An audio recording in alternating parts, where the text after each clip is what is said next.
फिर जब दूसरा मेंस मैंने दिया था तो मुझे लगा कि मुझे कुछ और इम्प्रूव करने की ज़रूरत है, तो मैंने बाजार से लुकमान आईएएस के अंसारी सर के नोट्स मैंने लिए और फिर उन्हीं को मैंने अपना प्राइमरी सोर्स रखा।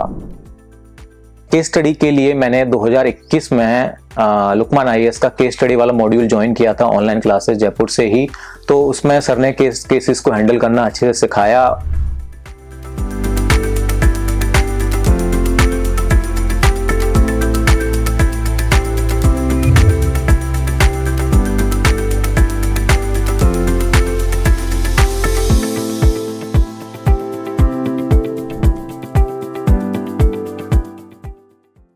हेलो एवरीबॉडी, मेरा नाम अन्नपूर्णा सिंह है and I have secured all India rank 99 in this year civil services examination.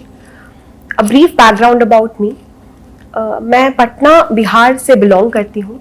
मेरी स्कूलिंग यहीं पे कंप्लीट हुई एंड मैंने graduation electronics and communication engineering में बैंगलोर से कंप्लीट किया।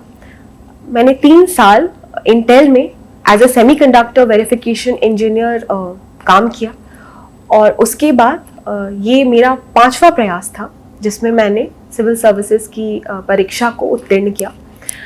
पहले 3 प्रयासों में in fact I was not able to clear prelim stage भी, और लास्ट 2 अटेम्प्ट्स में मैंने जब भी मेंस लिखे I was fortunate to clear it both the times and इस बार विद अ गुड मार्जिन। मैं यहाँ पे आप सभी के साथ इस वीडियो में बताना चाहूंगी कि ऐसी क्या 10 चीजें हैं जो मुझे लगा across the time and in hindsight कि मेरे लिए वर्क कर गई। But a disclaimer before starting this, ऐसा कुछ भी नहीं है कि ये कुछ शॉर्ट चीजें हैं जो कि होने से या ना होने से आपका मार्क्स डिसाइड होगा। There are lot of fellow toppers जिन्होंने बहुत ही एक्सेप्शनल स्कोर किया है and I think they would be the better जज and better provider of a better strategy. बस मेरी यहाँ कोशिश रहेगी कि जो भी बच्चे हैं जो पहली बार मेंस लिख रहे हैं and the amount of overwhelming and a lot of content that comes our way, जिसकी वजह से हम परेशान हो जाते हैं कैसे कवर करनी है चीज़ों को बिटवीन प्रीलिम्स का result and mains. But before starting that एक छोटा सा डिस्क्लेमर है। मैंने दोनों बार मेंस लिखे हैं और इस बार कुछ मार्जिन से क्रॉस हुआ है, लेकिन there are lot of fellow toppers जिन्होंने बहुत ही एक्सेप्शनल स्कोर किया है and I think they would provide even better strategy on how to score better in mains specially for GS. बट यहाँ मेरा कंसर्न यही रहेगा कि मैं बता पाऊँ आपको कि वो क्या 10 चीज़ें हैं जिन्होंने मुझे दोनों बार मेंस में मदद दी एंड व्हाट आई थिंक कि नए एस्पिरेंट्स को जो कि फर्स्ट बार मेंस लिख रहे हैं ये बहुत हेल्प कर सकता है। एडिशनली मुझे ऐसा भी लगता है कि सबकी अपनी इंडिविजुअल स्ट्रैटेजी होती है एंड वो किसी के लिए वर्क कर सकती है, किसी के लिए नहीं। सो माय इंटेंशन यहाँ पे बस यही है कि आप में से किसी के लिए भी मेरा कोई भी पॉइंट अगर वर्क कर जाए then I will be successful. So let us begin. First, among the 10 points, initially I'll start to go with the generic pointers and then we'll go subject wise कि क्या चीज़ें हैं जो employ की जा सकती है। सबसे पहले the syllabus and PYQs. I'm sure आपने ये multiple बार सुन लिया होगा and now it is ingrained आपके दिमाग में भी, but इसे जितनी बार भी कहा जाए वो कम है। PYQs का analysis GS में ना कि ये मदद करता है आपको कि आप अपना कंटेंट प्रॉपर्ली सिलेबस से मैप करके प्रिपेयर करें, बट ये इस चीज में भी मदद करता है कि आप एक ट्रेंड एनालिसिस करके कुछ ऐसे स्पेसिफिक क्वेश्चंस हैं जिन्हें बहुत अच्छी तरह से प्रिपेयर कर लें जिसमें आपके क्वेश्चंस के मार्क्स शूट हो सकते हैं। Second is test series. Now यहाँ पे मैं ये बहुत अच्छी तरह से क्लियर करना चाहूंगी कि किसी भी टेस्ट सीरीज को खरीदना बिल्कुल भी जरूरी नहीं है मेरे हिसाब से। अगर आप PYQ पे सोलली रिलाई कर रहे हैं आपके बहुत अच्छे स्कोर्स आएंगे। मैंने इस बार कोई टेस्ट सीरीज नहीं खरीदी थी, बट सिंस मैं last year interview guidance program का पार्ट थी नेक्स्ट IAS के, तो मुझे कुछ टेस्ट प्रोवाइड किए थे उन्होंने, मैंने उससे लिख के थोड़ी प्रैक्टिस की। लास्ट ईयर मैंने विजन IAS की टेस्ट सीरीज ली थी। बट यहाँ पे मुझे लगता है कि टेस्ट सीरीज का motive rather than covering the questions ये रहता है कि आपकी एक डिसिप्लिन तरीके से एक शेड्यूल मैनर्ड में प्रिपरेशन चलती रहती है। बिकॉज टेस्ट सीरीज में आपको ऐसा रहता है कि आपको इतने दिन में ये टेस्ट देना है, सो इसके पहले आप इतनी प्रिपरेशन कंप्लीट कर सकते हैं। बट ये आप खुद से भी एम्प्लॉय कर सकते हैं, अपने शेड्यूल को आप खुद से अपने हिसाब से बना सकते हैं, और मार्केट में बहुत सारे टेस्ट फ्रीली अवेलेबल भी हैं। Please try to utilize them as well, but practice जरूर करें। मैं ये कहती हूँ कि answer writing and writing the answer are two different things. Answer writing is a skill, but writing the answer is you sitting down, उतने समय देना अपने पेपर को, अपने पेन को, और लिखना, ये दोनों ही बहुत क्रूशियल है। तो चाहे आप एवरीडे आंसर राइटिंग कर रहे हैं, या किसी टेस्ट के माध्यम से कर रहे हैं, या किसी PYQ के माध्यम से कर रहे हैं, the ultimate motive should be to write. Third thing is notes and content. I think I am very thankful to the fellow toppers जिन्होंने अपने नोट्स इतने अच्छी तरह से प्रोवाइड करवा दिए हैं। एंड मैंने इस बार ये काम किया था कि I had tried to extract content from the toppers notes, from my own notes, and from the current affairs stuff that keeps coming, as well as the test that I am writing, उनका discussion या उनका analysis, and उन सबको छोटे format में एक जगह consolidate किया था। I try to share that with all of you as well. इससे इस चीज में मदद मिली कि मुझे रिविजन करने में बहुत सहायता मिली, and I paid special focus to the subjects जिसमें लास्ट ईयर मेरे मार्क्स थोड़े कम भी रह गए थे। The fourth thing I believe is paper attempting strategy. इसमें 2-3 चीजें हैं। पहला कि आपको जब पेपर दिया जाता है GS का, तो आपको कुछ समय मिलता है, उस समय को यूटिलाइज करके आप मार्क कर सकते हैं गोइंग बाय डिफरेंट पेपर्स कि आपको कौन से क्वेश्चंस हैं in the aspect of 1, 2 and 3 जो कि सबसे इजी है गोइंग फ्रॉम 1 टू सबसे टफ है गोइंग टू 3। तो आपको कोई जरूरत नहीं है कि आप लाइन बाय लाइन सारे क्वेश्चंस को करें, रादर देन जो आपको लगता है कि आप ज्यादा अच्छा परफॉर्म और स्कोर कर सकते हैं, उन क्वेश्चंस को आप प्रायोरिटाइज करें अगर, तो आपको इसमें मुझे लगता है कि हेल्प मिल सकती है। मैंने ये किया था इस बार भी।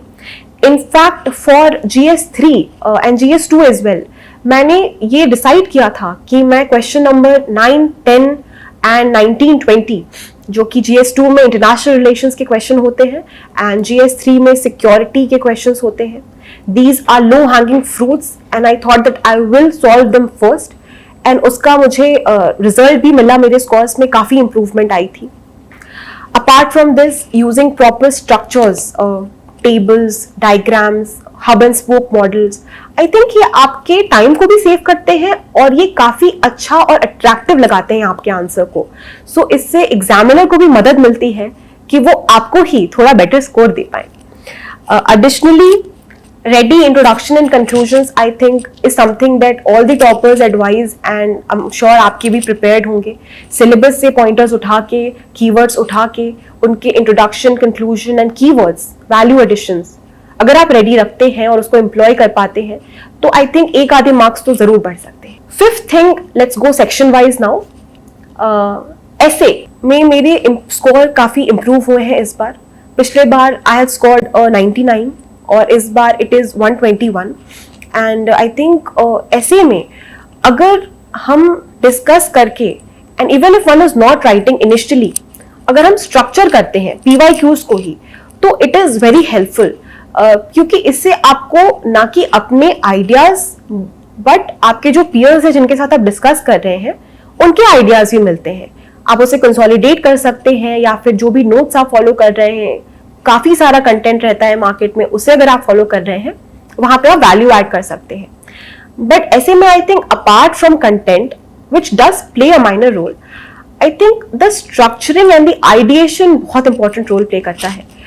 यूट्यूब पे बहुत सारी स्ट्रैटेजीज अवेलेबल है, बहुत सारे अच्छे टीचर्स के द्वारा भी, मैंने भी उन सबको देखा था।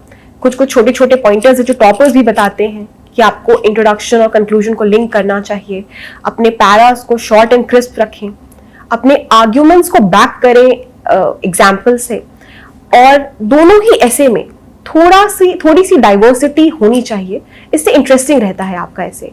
सो मैंने फर्स्ट ऐसे में एक पोएम लिखा था और दूसरे ऐसे में एक एनेक्डोट लिखा था, और दोनों ऐसे का स्ट्रक्चर भी काफी डिफरेंट रखा था। तो अगर आप काफी सारे टॉपर्स ऐसे पढ़ेंगे तो मुझे लगता है इसमें बहुत हेल्प मिलेगी। मैंने इस बार ऐसे में ये जरूर किया था। Now the sixth thing, GS1। Although मेरे स्कोर कोई बहुत अच्छे नहीं रहे हैं, तो I think I recuse myself and leave it to the fellow toppers जिनके बहुत अच्छे मार्क्स हैं इस बार GS1 में, ताकि वो आपको बेटर स्ट्रैटेजी बताएं। हाउएवर आई हैव सीन कि ट्रेंड थोड़ा सा डिप हुआ है GS1 में। लास्ट ईयर मेरे 106 मार्क्स थे, जो कि अच्छे थे, पिछले बार के हिसाब से ठीक थे। इस बार इट इज़ 86, तो आई एम श्योर कि आपको बेटर स्ट्रैटेजीज मिल जाएंगी। मुझे जो लगता है एक बेसिक अंडरस्टैंडिंग के हिसाब से कि GS1 में जो कि ज्योग्राफी, हिस्ट्री, सोसाइटी है, वहाँ पे हर तीनों के अलग अलग कुछ की पॉइंटर्स होते हैं जो आपको ध्यान में रखना चाहिए। ज्योग्राफी में ऑफ कोर्स मैप्स अगर एप्लीकेबल है तो प्रोवाइड कीजिए आप। And there is a new trend also which I have observed कि क्वेश्चन लिंक करके आ रहे हैं। फॉर इंस्टेंस इस बार एक सवाल था जो कि ज्योग्राफी और कल्चर को लिंक कर रहा है। वहां पे आप कल्चर के डिफरेंट डायमेंशंस को खोल के भी आप अपने आंसर्स को डिफरेंट पॉइंट्स में डाल सकते हैं। अपार्ट फ्रॉम दिस ज्योग्राफी और हिस्ट्री को भी लिंक करके क्वेश्चंस आए थे। तो आप ये भी चीज को माइंड में रखें कि सिलोज में ना पढ़ के एक इंटरसेक्शनैलिटी के साथ पढ़ने से GS1 में आंसर्स काफी अच्छे और इनरिच्ड हो सकते हैं। GS2 में आई have scene a good improvement, and that is why that is my 7th point. I scored a 92 last year, but this time it is 109. Again, there are many toppers who have scored much better, but I can tell you how you can improve from such a low score to a decent score. इसमें मुझे ये पता चला कि मेरी understanding की काफ़ी दिक्कत थी, एंड मेरे एक सीनियर ने मेरी बहुत हेल्प की। More often than not, we see a question and we see कि अच्छा ये सिलेबस का की पॉइंट है एंड इस पे आंसर लिख देते हैं, rather than realizing कि that is just the key point, but the question का डिमांड बहुत ही डिफरेंट है। तो हमें उसकी डेप्थ में जाके थोड़ा अंडरस्टैंड करके अगर हम आंसर करते हैं, चाहे वो पॉलिटी का सवाल हो या गवर्नेंस का सवाल हो या सोशल जस्टिस का सवाल हो, तो उसमें बहुत मदद मिलती है। इंटरनेशनल रिलेशन में मुझे लगता है कि it is a very low hanging fruit, and इस बार मैंने थोड़ी पीछे से आंसर करना स्टार्ट किया था, एंड उसमें हेल्प मिली कि प्रेजेंटेशन थोड़ा अच्छा हो पाया of easier questions is well. Additionally GS2 में आजकल with relevant case laws and articles ऐसे वाले क्वेश्चन भी आते हैं, तो मेक श्योर कि आप इसमें काफ़ी स्ट्रॉन्ग प्रिपेयर्ड रहें। मेरी पिछले बार ये मेरी कमी रह गई थी, बट इसमें this time I made sure कि मैं केस लॉस को अच्छे से प्रिपेयर करूंगी, आर्टिकल्स को अच्छे से मेमोराइज करूंगी, and I utilize them in my answers too. Now coming to the 8th pointer, that is GS3. This I think is one of the good improvements that I have seen this year. Last year 79 थे and this time it was 93. Of course किसी को नहीं पता होता है कि actually paper में क्या वर्क कर गया है, but it is from the hindsight that I feel कि इस बार बहुत ही स्पेसिफिक कंटेंट लिखने के बाद proper data, and I used diagrams and graphs in my answers, especially economics के questions में। उसके अलावा I think security and disaster management वाले questions which are the low hanging fruits, मैंने उनको पहले करना स्टार्ट किया था, and I think उसने मदद की मुझे। आप ये ऐसे सब्जेक्ट्स हैं जो कि बहुत ईजिली प्रिपेयर हो सकते हैं, और अगर आप उसे अच्छे से आंसर कर रहे हैं तो वो आपको बहुत बढ़िया रिटर्न वापस करेंगे। तो इन्हें प्लीज आप इग्नोर ना करें, because the person sitting in front of you and behind you वो उसे इग्नोर नहीं कर रहा है। एडिशनली GS3 में बहुत फायदा होता है अगर आप डेटा अपने आंसर्स में डाल रहे हैं, तो these are the nuances which are helpful in GS3। And for science and tech specifically आपको पता रहता है कि व्हाट इज इन न्यूज, तो you can very well try कि ये वाली चीजें अब मे बी पूछी जा सकती है। This work for me and for a lot of other toppers and aspirants too. Chandrayaan बहुत न्यूज में था and it came in the question, तो मैंने उसे बहुत थरली पढ़ रखा था। मैंने सारे स्पेसिफिक पेलोड्स के नाम लिखे थे, मैंने डायग्राम बनाया था, मैंने डेप्थ में उस कंटेंट को लिखा था। तो आई थिंक अगर आप पहले से थोड़ा सा प्रिडिक्ट करके प्रिपेयर करेंगे, so it helps there. Now coming to GS4, this has been a drop that I have seen in my score. मुझे इस बार 98 मार्क्स मिले, और last year it was more than 100, around 105.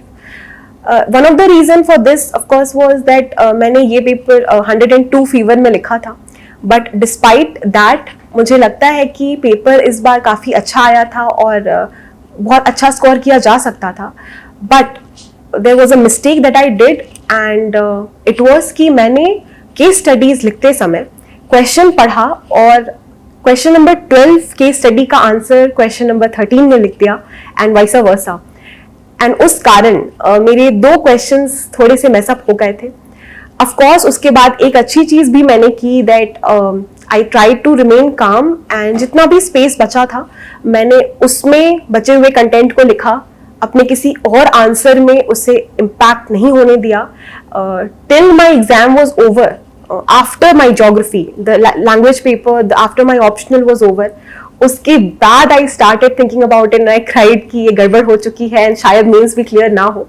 But जब तक आपका paper खत्म नहीं होता है, please do not give up. You do not know कि what will work for you and what will not.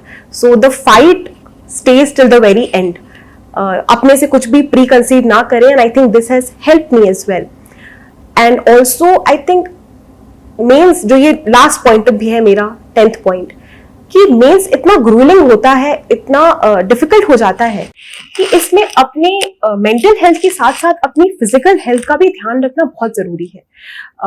मुझे नहीं लगता है कि फीवर की वजह से कोई रीजन रहा होगा, बट आपको अपनी बेस्ट फिजिकल फिटनेस में रहना उस समय जरूरी है क्योंकि this is the most important exam जो हम उस समय लिख रहे हैं.